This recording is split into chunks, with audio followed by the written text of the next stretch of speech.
Salut à tous, bienvenue dans cette vidéo. Donc dans cette vidéo, on va analyser Activision Blizzard. Donc j'ai acheté des actions Activision Blizzard. J'avais fait une vidéo avant qui disait pourquoi c'était pas des actions qui m'intéressaient trop. Mais là j'en ai acheté actuellement pour une raison simple. En fait, il y a Microsoft qui va racheter l'action à 95 dollars. Et moi je l'ai acheté à 77,88 dollars. Et donc on va pouvoir faire un profit avec ça. Donc soit un profit de 17,12 dollars par action. Alors donc si le deal a lieu, je vais me retrouver, je vais les vendre à 95 dollars, donc un profit de 17,12 dollars par action. Et sinon, je vais me retrouver avec des actions Activision Blizzard sans savoir quoi en faire et le prix risque même de chuter. Donc il y a plusieurs choses qui peuvent empêcher le deal d'avoir lieu. Donc premièrement, pas assez d'argent de Microsoft, donc impossible. Le deal n'a pas lieu si Microsoft ne peut pas acheter Activision Blizzard. Or, ils ont 88 milliards de bénéfices et 130 milliards de cash pour 8 milliards de dettes courantes, c'est-à-dire de dettes qu'ils doivent rembourser dans moins de un an. Donc quand je dis le cash, c'est 130 milliards de cash, c'est pas vraiment de cash, c'est de cash ou équivalent, c'est-à-dire qu'ils peuvent liquider rapidement pour faire du cash. Ils veulent acheter Activision Blizzard à 68,7 milliards, donc 68,7 milliards, 130 milliards de cash. Ils ont beaucoup d'argent, il n'y a pas de problème, ils vont pouvoir acheter Activision Blizzard, je pense. Donc ça, c'est pas un problème. Deuxième possibilité, que les actionnaires d'Activision Blizzard ne soient pas d'accord avec le deal.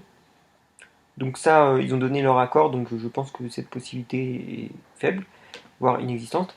Ensuite, troisième possibilité, ça c'est le plus, la plus grande chance que ça se produise, et ça va être que le gouvernement ne soit pas d'accord. Donc le gouvernement, il a un accord avec la FTC, et la FTC, en fait, c'est un organe qui va évaluer si le deal est bon pour l'État américain, quoi, en gros, pour le peuple aussi.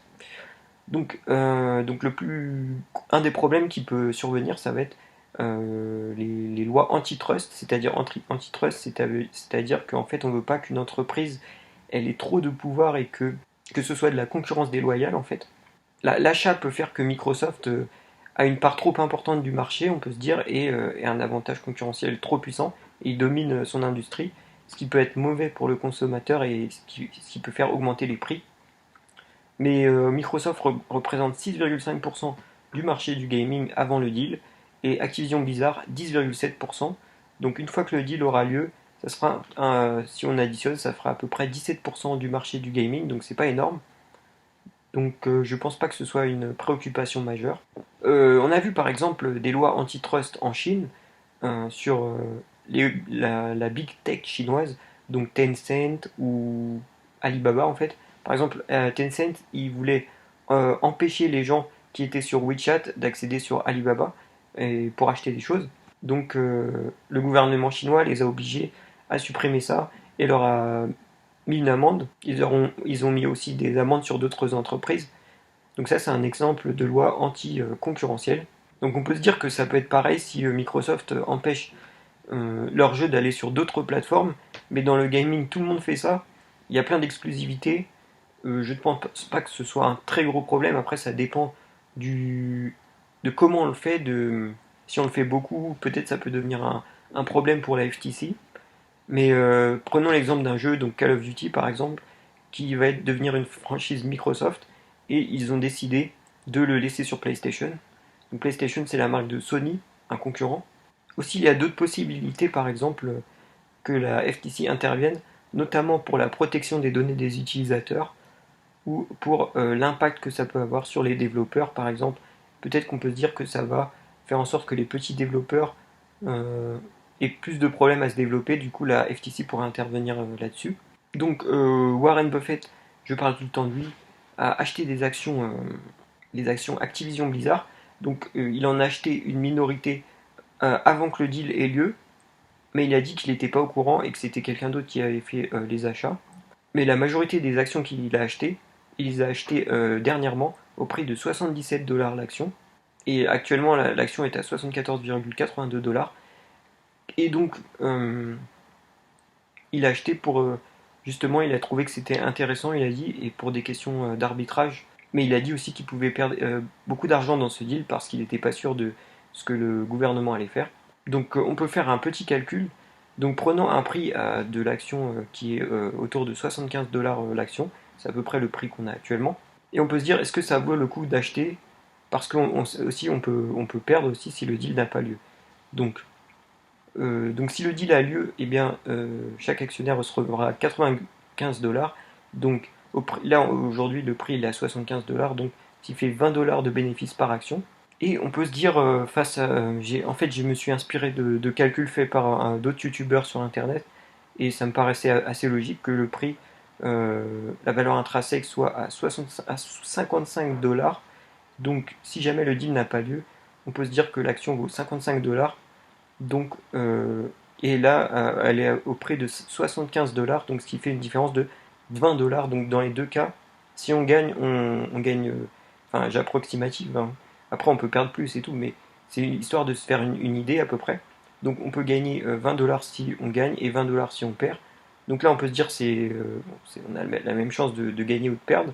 Donc c'est pour ça qu'on va aussi faire des statistiques pour voir la probabilité que le deal se produise, tenir compte de la probabilité que le deal se produise et la probabilité que le deal ne se produise pas. Donc prenons un 50-50, donc 50% de chance que le deal se produise, 50% de chance que les deals ne se produisent pas. Donc là on va calculer le ratio risque par rapport à la récompense. Donc si on prend 75 dollars du prix de l'action, 95 dollars de potentiel, 55 dollars de potentiel en bas, si on perd de l'argent, eh bien on fait le calcul. Donc pour 50-50, eh bien ça fait 50% fois 20 divisé par 50% fois 20. Donc on a un ratio de 1. Donc c'est pas intéressant d'acheter si c'est du 50-50 parce qu'on ne va pas gagner d'argent, on ne va pas en perdre. Voilà. Et maintenant, si on prend un ratio de 60% de chances que le deal se produise et 40% de chances qu'il ne se produise pas, on arrive à 60% fois 20 divisé par 40% fois 20, ce qui fait un ratio de 1,5. Donc c'est supérieur à 1. Donc là, on aurait intérêt à acheter des actions Activision Blizzard. Et maintenant, si on prend un ratio de 70% de chances que le deal se produise et de 30% de chances qu'il ne se produise pas, on fait 70% fois 20 divisé par 30% fois 20, et on arrive à 2,33 de ratio. Donc là, ce serait encore plus intéressant. Pour ma part, je pense qu'il y a une chance à peu près de 70% que le deal se produise. Donc, mais je vais réduire à. Mais c'est pour ça que j'ai pris 60% aussi, parce que si on prend la moyenne, 65%, on voit qu'on est entre 1,5 et 2,33 de risque, de ratio risque par rapport à la récompense. Donc on est au-dessus de 1, donc ce serait intéressant pour ça. Donc le deal devrait avoir lieu dans un an ou moins, donc ça dépend de beaucoup de paramètres. Donc on peut se dire, voilà, c'est pour aussi tenir compte du temps dans cette équation. Mais pour ça, j'ai une petite botte magique. J'ai le numéro de Lina Khan que j'ai pris dans la rue. Je l'ai vu dans la rue comme ça à Paris. Elle faisait un petit tour. Et, euh, et en fait, c'est la chef de la FTC. Donc elle va me dire en fait si le deal va avoir lieu ou pas. Bien sûr, je vais parler en anglais. Je vais sous-titrer ça pour que vous puissiez comprendre. Et donc voilà, je l'appelle tout de suite afin de savoir eh bien, qu'est-ce qui se passe. Ah, hi Lina, what's up? Oh, comment ça va? Comment ça va? Ouais, je me disais, tu préfères que je parle en anglais? Ok, no problem. I can speak English, yeah. So I was thinking about like the FTC deal. Um, yeah, so I know you're the chief of the FTC. We have a special relationship, you and me. So maybe you can help me to figure out if the deal will happen or no, with Microsoft and Activision Blizzard. Yeah.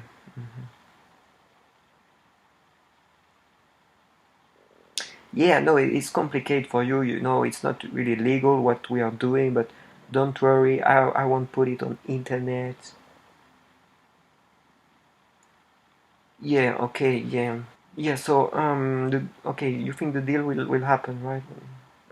Okay, that's good. But can you tell me when? Yeah, yeah, I know you're not allowed, but we have a special relationship, so yeah. Okay, it will happen in less than 1 year or in 1 year. Yeah, okay. Thank you very much. Yeah, so see you. We'll drink something one day if when you come back to Paris. Okay, see you. Ok, donc voilà, elle m'a expliqué que le deal devait avoir lieu. Donc là, c'est cool quoi, c'est plutôt cool. Merci, merci Lina Khan hein, de ça. Voilà, c'est pour ça le réseau est très important d'avoir du réseau dans le monde. Donc voilà, j'espère que cette vidéo vous a plu. Après, avec les informations supplémentaires qu'on a avec Lina Khan, ça pourrait être encore plus intéressant pour vous. Donc, si vous voulez, si aussi dernière petite précision, si j'ai acheté aussi, c'était pour voir un peu parce que j'avais jamais fait ça, le fait d'acheter une action et de me faire acheter plus cher l'action. Je voulais voir comment ça fonctionnait et tout. Donc c'est pour ça que j'ai essayé ce nouveau truc. Ça m'a semblé une approche intéressante d'expliquer ça sur une vidéo YouTube pour que vous connaissiez un peu les ficelles, les différentes choses aussi qui peuvent se passer sur le marché des actions sans pour autant acheter une entreprise parce qu'elle est solide, mais plutôt acheter une entreprise dans le but de le revendre à une plus grosse entreprise plus tard. Donc ça peut être intéressant ça m'a semblé intéressant d'expliquer ça dans une vidéo. Donc j'espère que ça vous a plu. Si ça vous a plu, vous pouvez liker, vous abonner. Et puis je vais refaire d'autres vidéos là-dessus. Voilà. À plus.